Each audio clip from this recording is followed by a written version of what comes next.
2024 is off to a rough start for the video game industry in terms of for jobs and layoffs and stuff like that.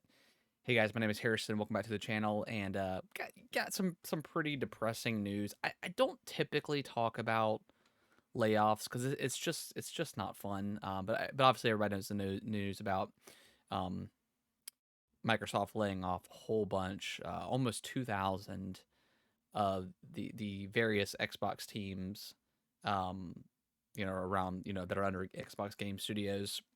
It's roughly, I mean, they have I think 22,000 employees, so 10%, almost 10% is pretty insane. Now, this is a string of layoffs. I mean, Riot just announced a bunch of layoff 500 people from their from their studio. So it feels like that's kind of the trend right now, unfortunately.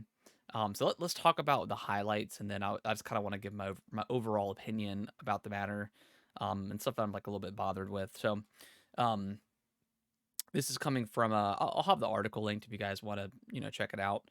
But this is what they break down as what you need to know. So the gaming industry has been rife with layoffs over the last year, with thousands of job cuts and the number of studios closed.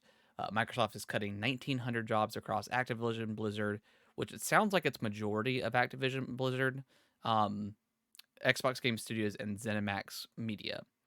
Blizzard Entertainment president Mike Ybarra is departing Microsoft, so that's pretty huge.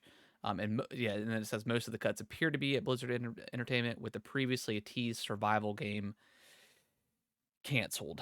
Um, Now, this obviously is not great news, and I'm not justifying anything with what I'm about to say, but I think people do have to understand is when an acquisition happens, and I'm not a huge business guy. I don't know I don't claim to know everything, but when an acquisition happens, and after the first 3 to 4 or 5 months, and probably even a year after it, granted it's the largest gaming acquisition that's happened to date, with it being what, right at 69 billion.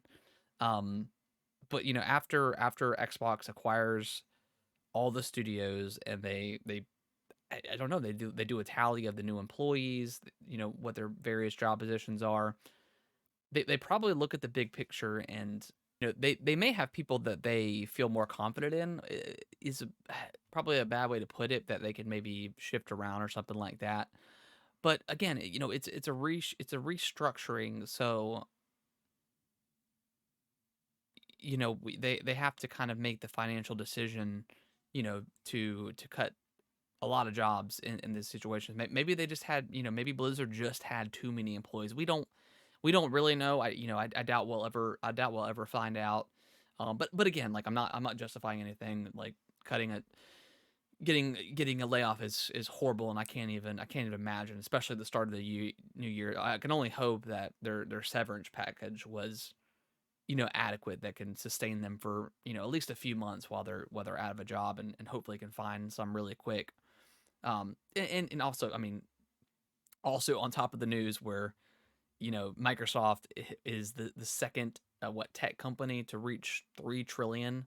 I think they crossed that hump yesterday. They may have came down, um, but yeah, for a company to have $3 trillion, and you're getting rid of 1,900 jobs, it looks really really bad, and it is, of course.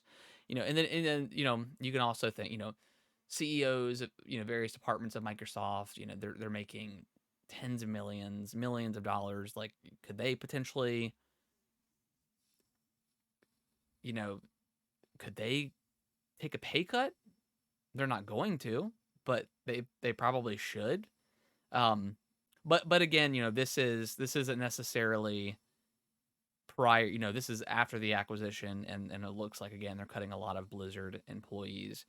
Look, during COVID, especially in the video game industry, I mean, sales were booming. I mean, games were selling at an astronomical rate. Look at something like Animal Crossing. I think that's over like 40 or 50 million copies sold. Yeah, Animal Crossing is a very popular game on this, on Nintendo platforms, but there's no way without the COVID year it would ever get that high. It just landed at the perfect time, where people were going home, and they needed something to do, and this game came out, and the word of mouth spread, and it sold like absolute crazy. Same thing with like Ring Fit Adventure. People were looking for exercising at home while all the gyms and stuff were closed. So a lot of this we probably can blame on COVID, because so many companies were seeing these booms, and maybe at the end of the day, it's the CEOs, it's the president's fault that allowed this stuff to happen. They have to have the foresight, to their best knowledge, that hey, okay, we're getting a lot of revenue in. We're seeing a lot of growth. We need to hire more people to sustain that growth and keep it going. But then you eventually got to have that foresight of, okay, this is going to stop, and when this growth stops, we've got all these extra people, and what do we do? You could try to do new projects, which it sounded like Blizzard was doing with the survival game that was teased, but it obviously didn't pan out in the end. You can't just you have all these artists and stuff like that. You can't just spread them across, because then you just have too many. And it's these companies' faults for doing this. You know, a lot of them were saving money because they probably didn't have to own a building, or maybe they didn't have to rent out a building anymore, because all their employees work from home. And then all of a sudden, when everybody's coming back into the office, they've got to get a new office space. They've got to pay for all that stuff, insurance, all the so many different variables, apply to that situation. So again, at the end of the day, it's the CEO's fault for allowing this stuff to happen. And should they take maybe a pay cut so they don't have to have all their employees get fired, essentially. 1,900 employees, it's hard. That number is hard. If it was like 50 employees, like maybe, yeah, you could do some restructuring of, like, the CEO's, I don't know, revenue, whatever you want to call it. But yeah, with 1,900, that's a lot. Again, that's like close to 10% of their workforce. So it's just horrible. So again, I just wanted to talk about it, and I wanted to maybe bring that information to the forefront, because a lot of people don't talk about that.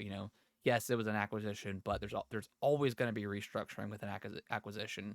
It's a scary time. You might be happy that your company's getting acquired, but at the end of the day, they may look at it and say, okay, we've got too many people in this department, let's cut some people, and so on and so forth. So it's a horrible situation either way. But I think the biggest thing that bothers me, is we've got people just have to bring in the console war thing to it, where Xbox is failing and they're doing this and that.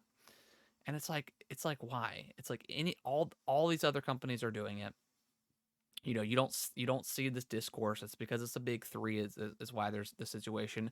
I would have said the same thing. I wasn't back on making YouTube videos, but I would have said the same thing with the Bungie situation, where they cut a bunch of employees, and PlayStation cut a bunch of, whatever the case was. A lot of Xbox people were, shitting on that scenario, and people just, I don't know. There's just so many variables that we don't know as the average consumer. Yeah, layoffs suck, period. But we just don't know every single thing that went into that decision, unfortunately. Especially when it's an acquisition. This isn't like we're going to cut a bunch of employees because it's like, okay, we acquired a bunch of people. Maybe we don't need this many people to run these various studios. Who knows what the exact thing is. Again, not justifying it. People always got to bring in the console war to everything. That anything there's news for any sort of the big three company, Nintendo, PlayStation, Xbox, people gotta bring that up, and it annoys me, because it's just not needed. So, anyways, guys, I hope you enjoyed the video. Let me know what you guys think in the comments below. What else is there really to say? It's a shitty situation, especially for the people that got laid off. And again, hopefully their severance package was good, for what it's worth from Microsoft. $3 trillion company. I'm sure they can allow them to continue their health benefits for 6 months or whatever the case is, and pay them some sort of money as a severance. So hopefully it was good. So I hope all those people find jobs quickly. And again, with COVID, we should expect more. We're gonna see more layoffs from other companies as well. So it's just gonna keep happening, throughout the year. It is what it is. It sucks. And hopefully these companies learn a lesson for the future when something like this happens. Maybe don't go crazy with, you know, hiring a bunch of people. Hiring people is good, right? People want jobs, but maybe don't go so crazy and hire, employees that you maybe not need a year from now, because then it looks really bad, and it is really bad. So, all right, guys. Well, I will see y'all in the next video. Thank y'all so much for watching this video. I really appreciate it. Consider subscribing to the channel. I'll let YouTube algorithm pick one of my videos below for you guys to watch. Give it a click, and I hope you enjoy, and I will see you in the next video.